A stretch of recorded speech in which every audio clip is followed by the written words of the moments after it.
Bonjour à tous, bienvenue sur ma chaîne, je suis ravie de vous retrouver aujourd'hui pour vous parler de mes séries dramas préférées.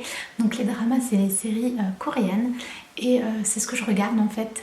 J'ai un peu du mal à regarder d'autres séries parce que ce que j'aime bien avec les dramas, c'est qu'en général c'est assez soft, c'est super mignon, ils ont toujours des super histoires et dedans vous n'avez pas de violence, vous n'avez pas de scènes que vous n'avez pas envie de voir, etc. Donc je trouve que c'est super sympa. Donc si vous aimez les dramas, continuez de regarder.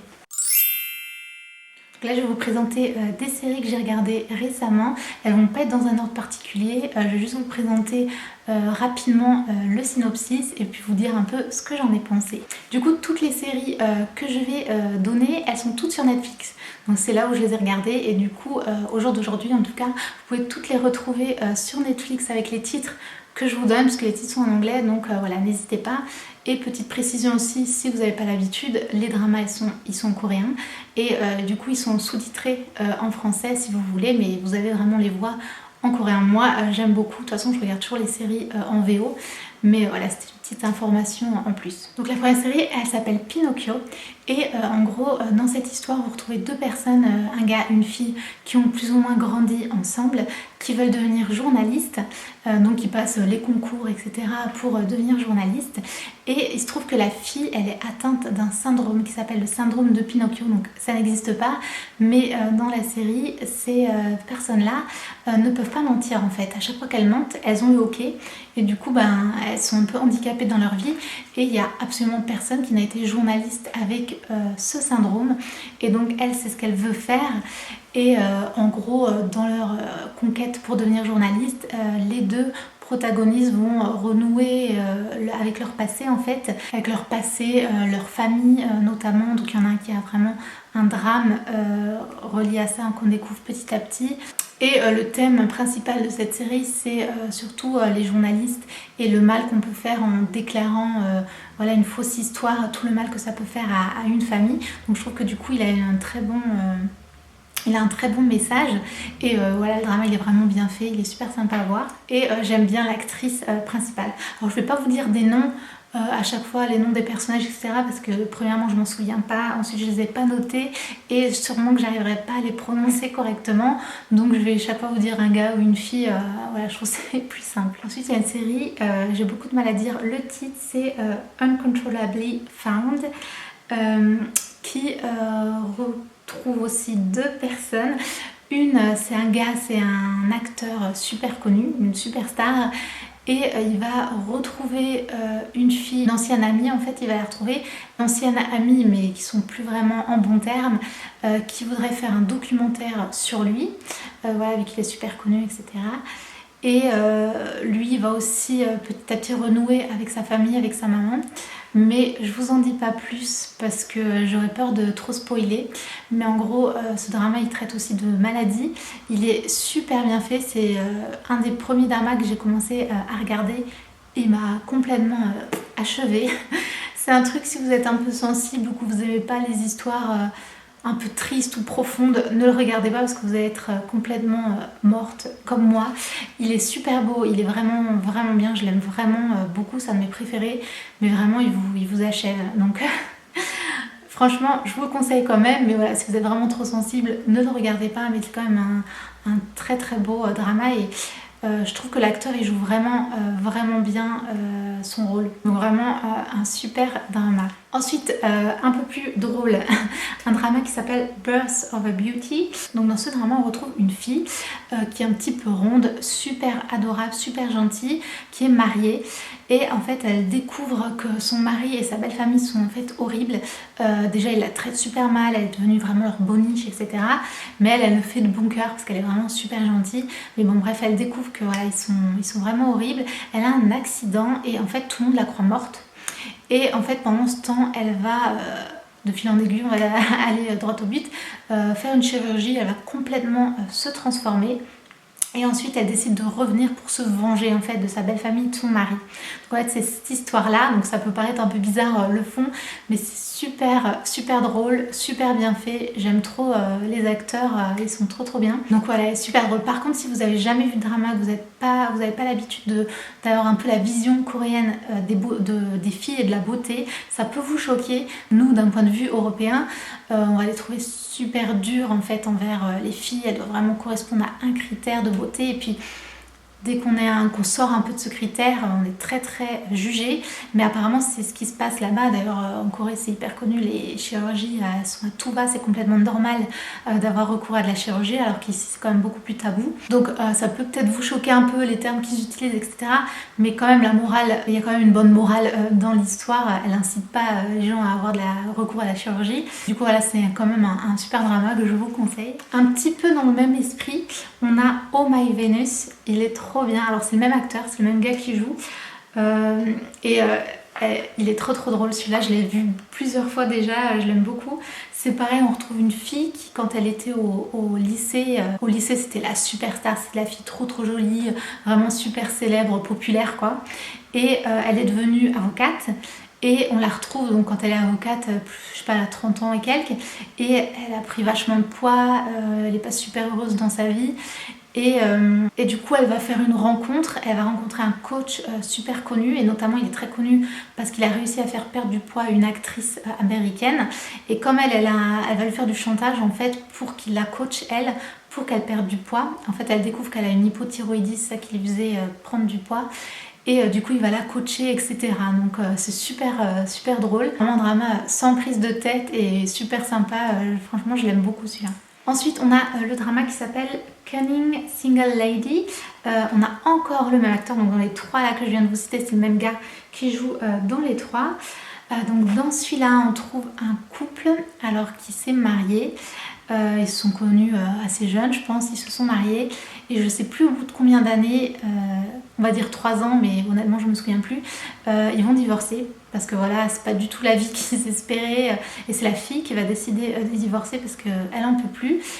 Et on les retrouve quelques années après, et le gars, donc quand ils étaient mariés, il galérait notamment financièrement, et quelques années après, quand on reprend l'histoire, le gars il a complètement réussi, devenu chef d'entreprise dans les ordinateurs, je sais plus trop quoi, et donc super riche, super connu, etc. Et la fille elle galère complètement, et du coup elle va essayer d'avoir un poste dans son entreprise. Et donc elle va être prise, donc ils vont se côtoyer à nouveau. Et au début, il y a un petit peu une espèce de revanche voilà, du gars, parce que c'est elle qui voulait divorcer à la base, et finalement c'est lui qui a réussi. Et bon, c'est super drôle en fait. Et ce qui est sympa aussi, c'est qu'au début on a un certain point de vue, on se dit mais pourquoi elle a voulu divorcer, elle passe un peu pour la méchante. Et au fur et à mesure de l'histoire, on comprend un peu mieux ce qui s'est passé. Mais voilà, il est aussi super sympa, pareil sans prise de tête, avec des histoires à peu près normales. Donc voilà, il est assez drôle à voir. Ensuite, on a un des dramas que je viens de finir assez récemment. Il s'appelle Black Knight, The Man Who Guards Me. Désolée, je le prends trop mal. Et alors ce drama, il est un peu différent des autres. Ce que j'ai beaucoup aimé dans ce drama, c'est l'atmosphère en fait. Ça fait très automnal, très magique. Vraiment, j'ai beaucoup aimé l'univers en fait de ce drama. L'histoire est un peu bizarre. En gros, on suit une fille qui travaille dans une agence de tourisme qui, au début de l'histoire, elle a plusieurs drames en fait, ça va pas trop dans sa vie. Elle va faire une rencontre, même plusieurs rencontres, notamment d'une fille qui est très bizarre, très étrange, qui travaille dans une boutique, elle est styliste, et elle va décider de lui faire des vêtements. Et on découvre, j'essaie de vous raconter sans trop spoiler, que cette fille étrange, donc elle s'appelle Sharon. Cette fille, donc, elle vit depuis 200 ans suite à une malédiction, et elle retrouve dans la fille, donc la fille principale, une réincarnation d'une fille qu'elle a connue au début de sa vie. Donc voilà, je vous en dis pas plus, donc c'est un petit peu bizarre l'histoire, il y a un petit peu de supernaturel, il y a un peu de magie. Vraiment, l'atmosphère elle est géniale, c'est ce que je préfère dans les séries, c'est ce genre d'atmosphère un peu magique, un peu automne, etc. J'aime aussi trop les tenues, comme il y en a une qui est styliste et tout, elles sont toujours trop bien habillées. Donc franchement je l'ai trop aimé, donc petit warning, voilà, si vous aimez pas, ça parle un peu de réincarnation du coup, de magie, il y en a un petit peu, et voilà, donc ça c'est peut-être des thèmes que vous n'allez pas vouloir voir, ce que je peux comprendre. Et la fin, j'étais un peu étonnée, je pensais pas que ça finirait comme ça, mais voilà, sinon j'ai quand même bien aimé le drama. J'ai oublié de préciser, mais du coup ce que j'aime bien aussi, c'est que du coup on a pas mal de retours en arrière. Du coup, on a un côté un peu historique aussi. Donc, on a un peu un drama historique et un peu un drama moderne. Donc, on a un peu les deux. Donc, ça, c'est aussi. Ensuite, un drama complètement différent aussi que j'ai trop aimé. Enfin, je les ai tous aimés, mais il s'appelle W. Et il est trop bien. En fait, ça suit une fille. Son père, il écrit des BD. Donc, un webtoon, en fait, c'est comme des mangas que vous retrouvez en ligne, en fait. Et donc il écrit un webtoon hyper connu dans toute la Corée. Sa fille, elle est médecin et elle va se retrouver comme ça tout d'un coup plongée dans le monde fantastique. Donc c'est une série qui mélange monde fantastique et monde réel. Et donc tout d'un coup se retrouver dans l'univers de la BD en fait. Et ensuite revenir dans le monde réel, etc. Elle va faire plusieurs fois des allées-venues comme ça. Et donc on va rencontrer du coup le héros de l'histoire de la BD. Du coup il y a vraiment ces deux mondes qui se côtoient et tout, c'est super intéressant. Ça me faisait un peu penser au monde de Sophie si vous l'avez lu, mais si ça n'a aucun rapport. Mais c'est vraiment, voilà, on a ces deux mondes comme ça, la réalité, on a vraiment la réalité, le monde imaginaire et c'est super intéressant. Alors petit warning, celui-là il est un peu violent. Il est un peu violent, ouais, ça peut faire un peu flipper si vous êtes sensible, surtout vers la fin. Bon, voilà, je peux entrer dans les détails, mais il y a des trucs, ça fait un peu limite film d'horreur. Mais bon, ça reste light, mais pour les personnes quand même sensibles, voilà, petit warning. Mais pareil, celui-là, j'ai trop aimé. Et voilà, ça change de la petite histoire d'amour plan-plan. C'est vraiment le truc un peu fantastique et tout. Et enfin, je vais terminer par un drama qui s'appelle Beauty Inside. Celui-là aussi, l'histoire est trop bizarre. Mais en gros, on suit deux personnes qui vont se rencontrer. On a tout d'abord un gars qui est chef d'entreprise, assez riche, je sais plus ce qu'il fait. Mais suite à un accident, il a une maladie qui s'appelle, comment ça s'appelle déjà, la prosopagnosis. C'est en fait les personnes qui n'arrivent pas à reconnaître les visages en fait. Donc c'est super handicapant dans la vie de tous les jours. Vous voyez les gens, etc. Mais il y a un mécanisme qui fait que vous n'arrivez plus à reconnaître les visages. Donc ce gars, il a ça. Et il va rencontrer une fille, donc cette fille c'est une super star, c'est une actrice très connue, mais qui est connue un peu pour son mauvais caractère, c'est un peu une mauvaise réputation. Et en fait son secret c'est qu'elle a aussi une maladie, donc pour le coup il n'existe pas, mais un truc trop bizarre c'est que je crois une fois par mois, ou une fois de temps en temps, elle se transforme en quelqu'un d'autre. Trop bizarre hein, mais voilà, comme ça du jour au lendemain elle se transforme, elle peut devenir un enfant, une vieille dame, un jeune ado, enfin voilà, elle va complètement se transformer pendant une semaine et ensuite elle va redevenir normale. Bon, c'est très bizarre comme concept, mais du coup ces deux personnes elles vont se rencontrer et c'est toute leur histoire et j'ai bien aimé l'interaction entre les deux acteurs qui du coup je trouve qu'ils jouent très bien ensemble. Et du coup voilà, c'est aussi un super film. Une petite précision, pour ceux qui ne connaissent pas, en général les dramas ils ont une saison. Parfois il y en a deux, mais en général c'est une saison, vous avez soit 16, 20 épisodes et du coup ça fait votre série en fait. C'est comme un film super long, voilà, vous avez différents épisodes et après c'est terminé, vous avez votre histoire. C'est pas comme les séries comme Grey's Anatomy, vous avez 100 000 saisons, etc. C'est pas vraiment le même concept en fait. C'est très long film découpé en petits épisodes ou du moins... Ou alors une série qui a seulement une saison, vous avez vraiment l'histoire du début à la fin. Donc on va pas un peu vous mener en bateau comme on a l'impression avec certaines séries américaines qui continuent sur plusieurs saisons. On a l'impression que l'histoire, voilà, on sait plus trop où elle va en venir. Là au moins, c'est vraiment plutôt comme un film sur plusieurs épisodes, donc c'est ça que j'aime bien aussi. Voilà, j'espère que cette vidéo vous a plu. J'ai encore plein d'autres dramas si ça vous intéresse, si vous aimez ce genre de films, de séries.